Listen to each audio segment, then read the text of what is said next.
maayong adlaw sa ato ang tanan. So naay usa ka pangutana sa ato ang isa ka security professional.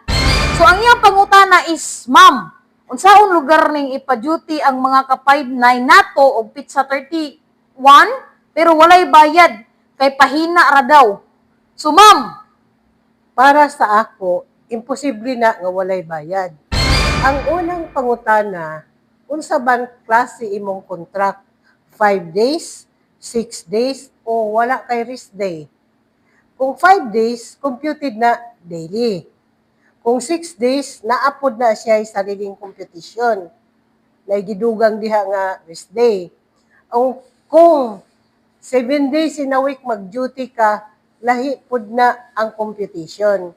Kasi kung 7 days, ang computation ana mahimong 390.90 days. Kay nga naman, gibutang na diha ang regular days, ang rest days, o holidays.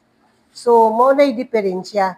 Pero, kung naa kay pangutana, ang agency mismo, naa na sila'y officer nga naka-assign para motubag sa imong pangutana.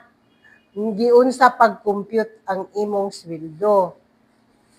Pero kung murag lisod gyud na nimo masabtan o dili ma-explain og maayo, kung naa kay duty diha nga 7 days in a month, 7 days in a week, 30 days in a month or 31 days, tagaan ta kag competition.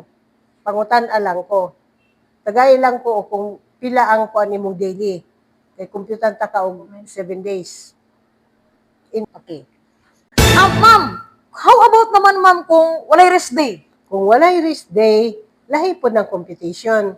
Kaya ang imong number of days, instead of 365, mahimong 390.90.